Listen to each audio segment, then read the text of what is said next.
Om Shanti. Accumulate the power of thoughts and become an instrument for elevated service.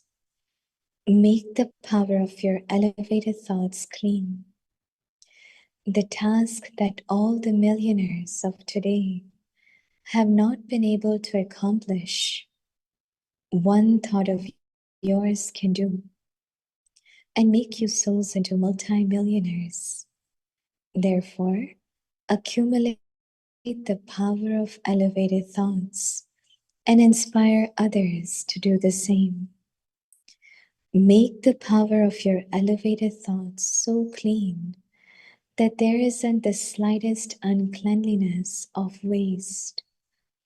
Only then will this power carry out a task of wonder. Om Shanti.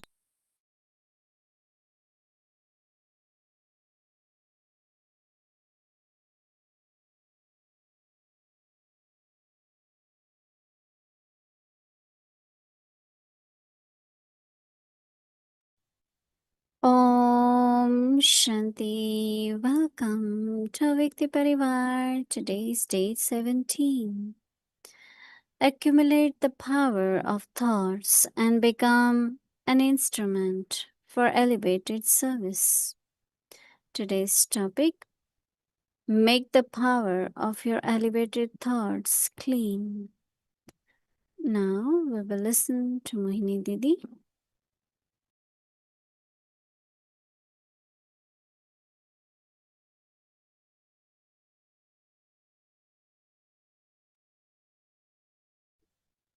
Om Shanti.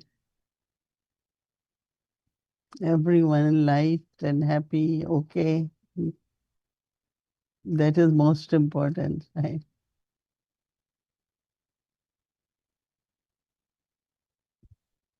Because external situations, external news, whatever it is not very pleasant, right? But when we belong to Baba, we are at confluence age. And Baba has given us the method to be happy. Happiness is connected also with power. And power is connected with being elevated, right?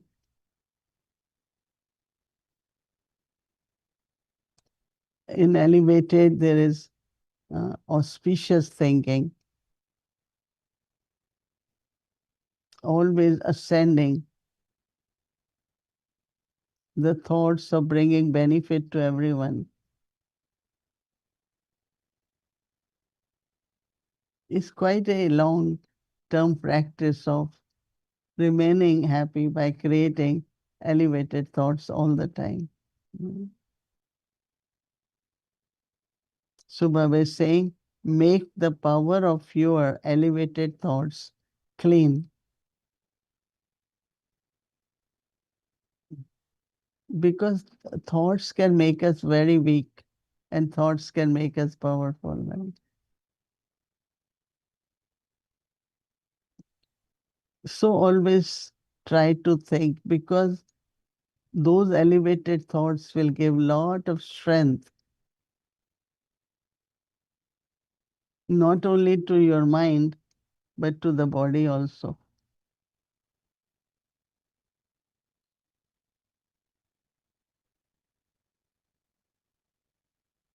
Because thought has many kinds of capacity.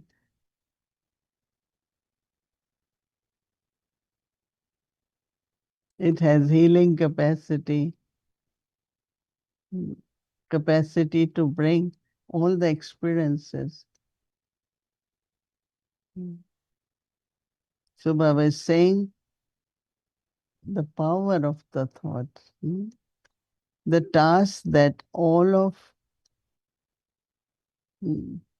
Baba said millionaires of today have not been able to accomplish. One thought of yours can do what millionaires couldn't do. one thought of yours can do and make you souls into multimillionaires. Therefore, accumulate the power of elevated thought. Accumulate the power of elevated. That means it has to be continuously, not sometimes. So Baba is saying that and thoughts inspire others to do the same. Make the power of your elevated thoughts so clean that there isn't the slightest uncleanliness of waste, which is very subtle, right? So only then will this power carry out a task of wonder. So we all want to experience in our life now, especially at this time. Quality of my thoughts, power from that thought.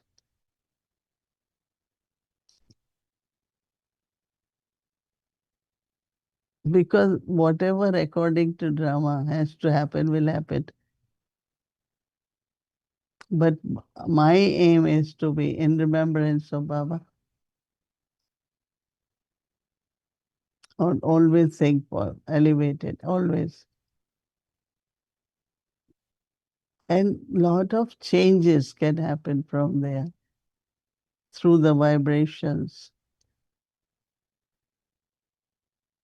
Vibrations, but also through the power, right? Thought is power. I think that we all are experimenting with these thoughts to feel elevated. Every moment of life, there is some benefit.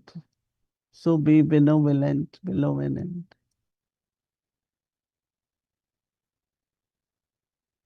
Yes, there are settling of karmic accounts, but while settling, you should feel very light.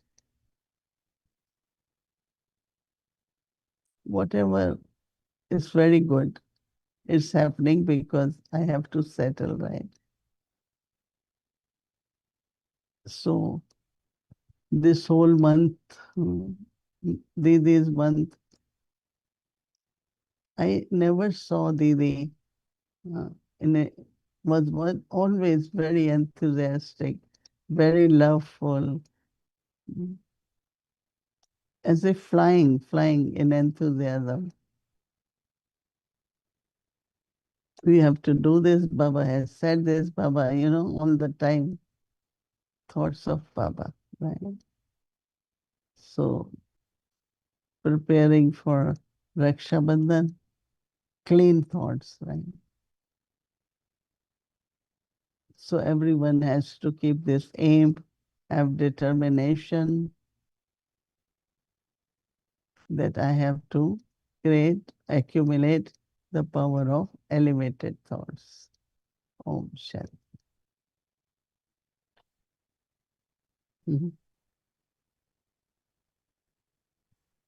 Om Shanti. Where are you? I'm at Peace Village, and this is the outside of Peace Village. I'm in the room, and that's the background. It's beautiful. Yeah, it looks like a painting, doesn't it? Yeah. Yeah. Very good. Yes, I'm accompanying that family, Shankar Nagai's family here, and they're very they love the beautiful environment here.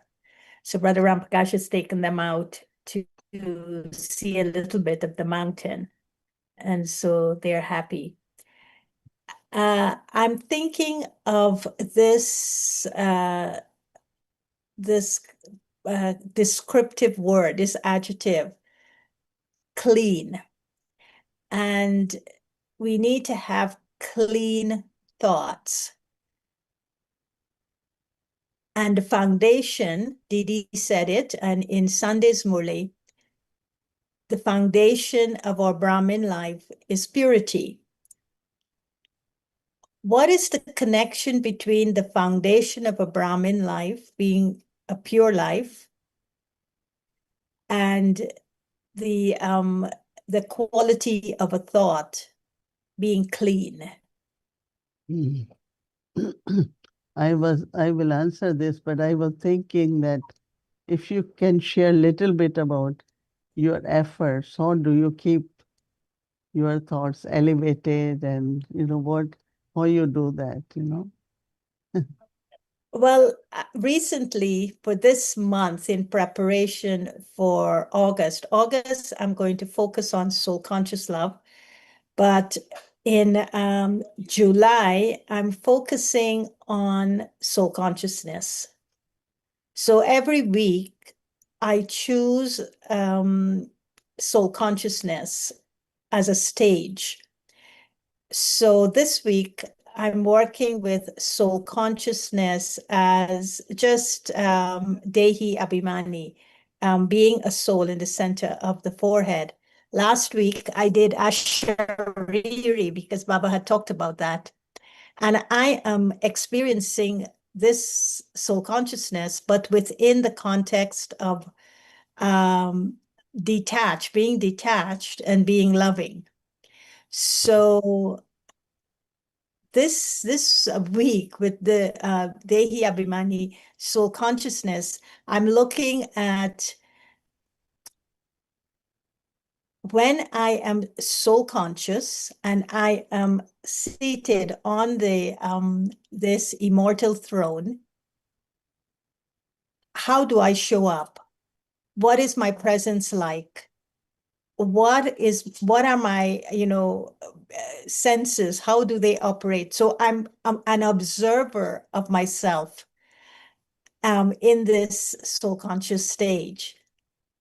But I also, because the Avyakt signals are focusing on thoughts, I'm also looking at the quality of thoughts that I naturally have when I'm soul conscious in the body, because Dehi Abhimani is I'm in the body, but I'm conscious of myself as a soul. And the quality of thoughts when I am not in the consciousness of being a soul. And what I found was that this thing of waste thoughts I'm looking at this week, that waste thoughts for me is not necessarily thoughts that I'm consciously wasting. But waste thoughts are thoughts that I'm unconsciously wasting.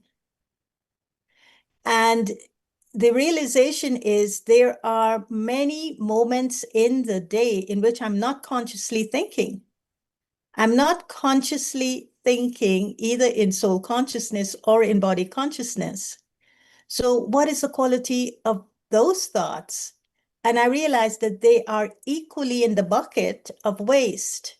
So it is as though you're spending time, but you're not spending the time intentionally or consciously with your thoughts. The thoughts are just happening, like the mind is just wasting its time, wasting its moment. And you can't even account for those thoughts because you don't know what those thoughts are. So that's what the effort I'm making to, and a lot of my time, if you do the chart, when I do the chart, a lot of time is spent in this unconscious stage, which maybe I'll ask you, which is neither body conscious or soul conscious because you're not aware of it. And so, and I think a lot of our time, it's a subtle thing, and it's very difficult to pin down, but you're aware of it. And so, for instance, I could be sitting here looking out there at this beautiful scene, but I'm not consciously aware of my thoughts. It's just like it's moving along. And I would spend like 15 minutes, but out of the 15 minutes, 5 minutes I would be aware of the quality of my thoughts. So that's my effort that I'm making. And I don't know where these efforts this week will lead me to, but what it did make me realize is that soul consciousness and body consciousness both are very, it's a subtle phenomenon, and we think we could control and we can master it, but that will take a whole lot of attention on ourselves in order to control and master. Otherwise, we don't even know what we're thinking. So that's where I am for this week. So why did you ask me, what do you think of my efforts? Do you think I am, I mean, have you experienced anything in your efforts that I'm experiencing now? No, I just thought because, I just wanted to know what method you use, what benefits are there. It's like everyone is motivated. But I think that when you are speaking, I feel that a particular effort, that means effort is required. You cannot just say, oh, I am in soul conscious, I am in Baba's remembrance. No, sometimes we take it for granted that we are always making efforts, but it's not true. And when we are not always making efforts, then all these thoughts from our sanskars, through our sense organs, through the atmosphere, all these thoughts, they naturally keep arising. And the quality of thoughts then create our stage. Sometimes we are very happy, very enthusiastic, feel very powerful. And sometimes it's not negative, but it's very ordinary. So you are true when you're saying that unconsciously there is natural flow of thoughts all the time. So we have to pay attention or be very specific. As you said, you had aim of soul consciousness. That means I have to, let's say I say, oh, I just want to be very quiet for a day. I just want to be very peaceful. So when I have something, attention or effort, then I can change the quality of our thoughts. Otherwise, they are ordinary thoughts. They're not negative, but those ordinary thoughts could be, as Baba said, they could be wasteful thoughts. So it's a very good point you brought out. And I was thinking that means we have to pay attention.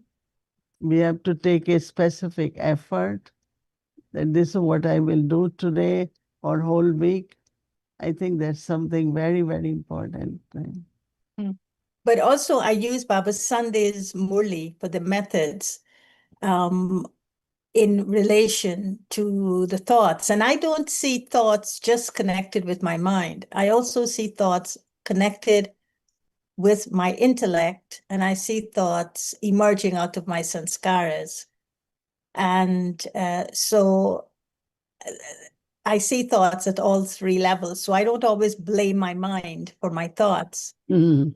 But I also look at my lack of understanding for the quality of the thoughts, or I look at my state of being, which is my sanskaras, and measure the quality of the thoughts against the state of being, which would be the sanskaras.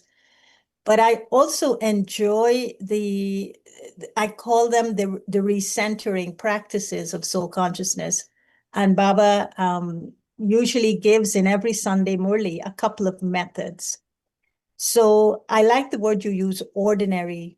So before I catch myself, like if I'm sitting on the subway, in the subway car, and the train is going, you tend to have a period of time in which you're not aware of yourself thinking consciously. So you're either there's an ordinariness there, or whatever is in the car, you're subtly taking in because you're not consciously doing anything. So you are you become like susceptible then to your environment, and the environment is then coming into you, which is very heavy. You know, the New York subway carries a very heavy atmosphere. So the practices that Baba gives us on the two practices that Baba gave us on Sunday, I tend to, when I catch myself, consciously practice them. And one was he was talking to the daddies, and he says that what made the daddies is because they follow Srimad. And their number one thing was their obedience to Srimad, and their obedience to remembrance, and their obedience to service through the Srimad. And he says that in the very couple of lines down, he says that you should take your thoughts and connect it to Shiva. Take the thoughts and connect it to Shiva. And so the practice that I took from that was that I connect the thoughts to first of all, I connect whatever I'm going to think to the soul, and I consciously create that thought. For instance, I am double master. And then I think to myself, think tall. There is this thing, think tall. And so I stretch my thoughts and I connect it from inside of me. I'm a double master, I'm a soul, all the way to Paramdham. It's like a straight line all the way to Paramdham. And I connect that thought to the light of Shiv Baba. And I try to hold it there. Hold it for as long as I can. Sometimes I can hold it for 30 seconds, sometimes not very long. I cannot hold it for very long. But I feel that is the experience of when Baba says power in your thought, or your thought becomes a power. And it is this practice consciously that then you feel Baba's light in your thought coming back into your soul and giving power to the soul. So that's one practice I do. And I feel that gave me the understanding of power in the thought. Otherwise, I wouldn't understand what he means when he says, a thought of a millionaire can do so much, but your powerful thought can do so much more. Well, what is that powerful thought? But in Sunday's Murli, he gave us a practice, and he says, now practice this, and you may realize what a powerful thought is. The second practice I did from Sunday and I'm doing is when I'm consciously aware that my thoughts are going in a certain direction. He was telling us a number of things to check. But one of the things he says that we should check is check your thoughts that they're not waste. Okay, I checked my thoughts and they were waste. What do I do then? And he gave us two things that create not just waste thoughts, but obstacles. And that was being the arrogance. And then from the arrogance, we feel insulted, we feel ignored, we feel that we weren't seen, or whatever it takes. But when I notice that they're waste thoughts, then what I have to do is, before I could transform, I have to change the direction of the thoughts. And that was an interesting thing that I discovered, is when you check, what is it you change? And how is it you transform? So I change the direction of my thoughts, and I try to remember what is the Srimad for my thoughts? Because if the Srimad is the reins, then I have to take the Srimad and change the direction and then transform. So that's another practice from Sunday that I'm doing in relation to soul consciousness. But my question, what I'm enjoying actually, is this, and I'm asking you the question, is this, when we take that thought, think tall, take it up like a light, you know, like a ray from the sun, it's like moving up, touches Shiv Baba, is that the power of thought? That is the use of power of thought. No? I mean, that is the power that you can reach. That means there is power in the thought. Otherwise, it can be blocked anywhere. No, it won't reach Paramdham. So actually what you're sharing and your question is that we need to make effort, right? You cannot just take it like, oh, I have good thoughts. I always think elevated. No, but you have to consciously take particular thought, take particular point, take particular practice, which I don't know how many of us do, but it's very important for us to do it. Now, when one is able to do, that means there is a situation where I just needed to be quiet or needed to be peaceful. Am I able to do it? And that means the power of peace, how much it is accumulated, depends on did it work or not? Did I still remain peaceless? Did I remain disturbed? So that means thought is there that I should be peaceful, but power is not there in the thought. So ability to get it done, no, as Baba said, that even billionaires might not be able to do, but you could do it. That indicates the power of the thought. Like Brahma Baba, oh, I just want to be with Shiv Baba. And you could just be with Shiv Baba.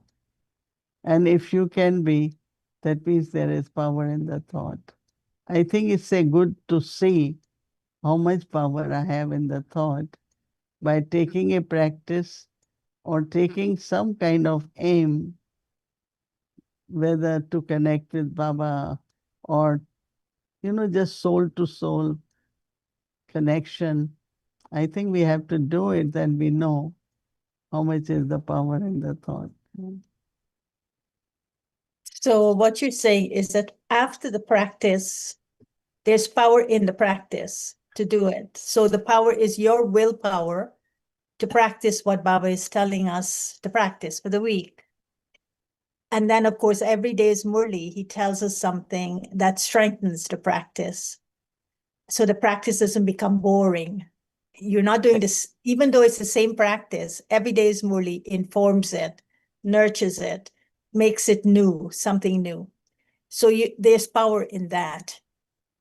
Well, what you're also saying, there are two other levels of this power that the thought would cultivate inside of me.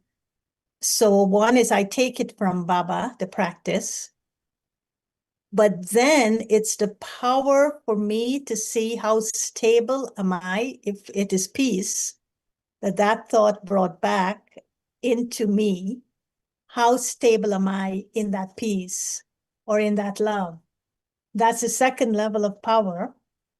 And the third level of power, you're saying, is, was I able to give the experience to another of that peace, or whatever I did, was it done with that power of peace? Is that what you're explaining? Yeah. Mm. And then that's the proof that my thoughts are operating with power. So it's at 3 levels. Yeah. Because I think that's what Baba wants, that it should function within a second. That means whatever we need to create, whether it's a personal stage in the atmosphere or for doing something, I should be able to do it. How quickly, with how little thoughts, not too much. That shows the capacity that power has really increased in the thought. That is just happening. But how do I then, is it something natural that it would become selfless, or do I have to pay an additional level of attention that when that power is, for instance, if I'm in front of someone giving them drishti, is it a natural thing that they would be connected to Baba if I had, I did that practice, I did that inculcation, I did that action with power. So the action of giving drishti, would it be an automatic experience that they'll be connected to Baba? Or do I still have to make sure that the cleanliness is there, that I'm not connecting them to me with my drishti? It's so interesting that if, whatever, like a lot of people say, I met Brahma Baba, then I met Mama, then Dadis.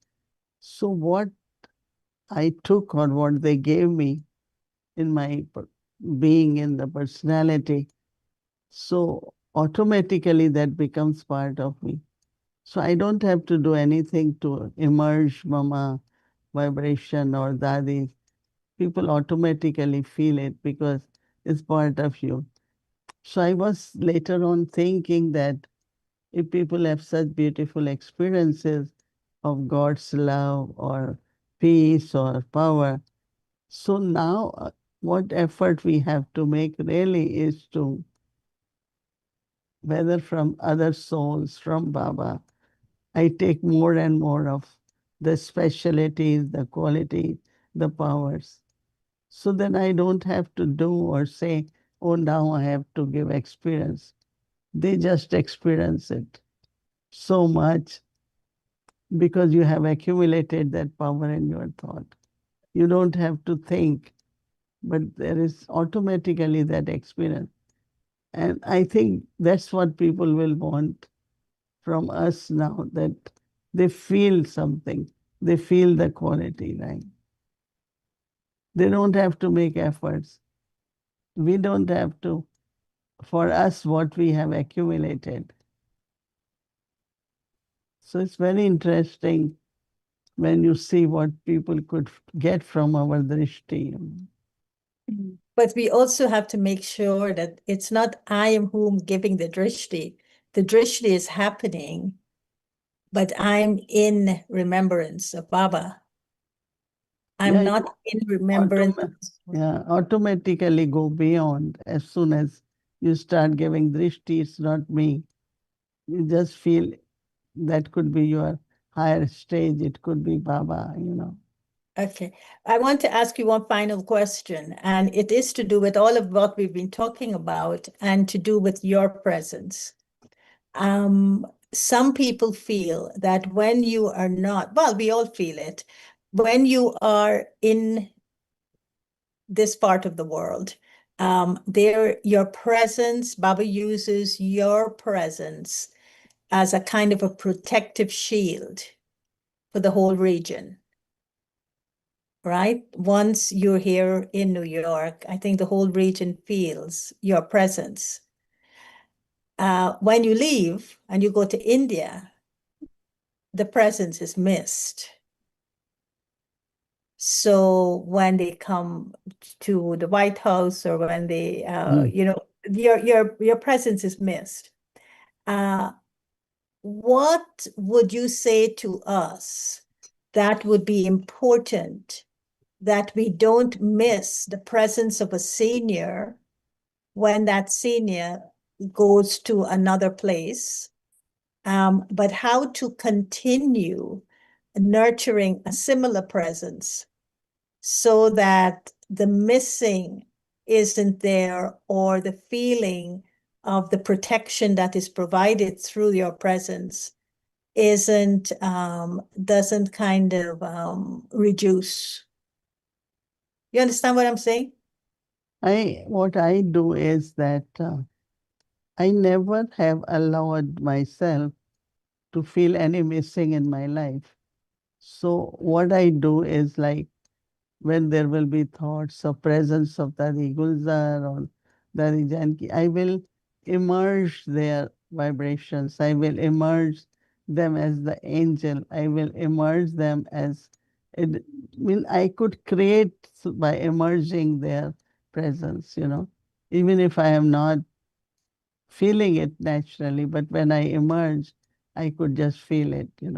So I think everyone has to see whichever presence in whatever way is required, one can actually create that and emerge that presence. It will always be needed. Like for me, I emerged a lot of Lord Brahma Baba's presence, because as soon as I think of Baba, emerge Baba, and Baba's presence, then, it's like I'm enlightened and I have inspiration, and, I could feel that power. I could feel that companionship. And it's real because it's what we call invocation. You're invoking the vibrations of that person. And so outside of Brahma Baba and the ancestor souls, we have to be careful, right? Not to be invoking just anyone's presence, but to the more I am with Bap Dada, it's the more the presence of whoever Baba wants to be there will be there. And so it will fill the atmosphere of the centers of wherever we are with that power, rather than individual presence of people. Yeah. For instance, if I'm missing you, I wouldn't sit and say, oh, let me invoke Sister Mohini's presence. But what I would say, it's let me do what she did. And what she did was that she remembered Baba and she invoked Baba's presence and she invoked the Dadi's presence. Yeah, Is that to do it, or do I invoke your presence too? you will use the method. And Okay. method is to create Baba's presence. And automatically ancestor souls and yeah, it's a good question. Okay, I still have the question between foundation of purity and a clean thought, but maybe you'll take it up tomorrow or some other day because we're already over our time. Okay. Thank you, Didi. Thank you. Okay, thank you. Looks nice from behind. Yeah, and it's getting darker, so you're seeing it blue now. Okay. Good night.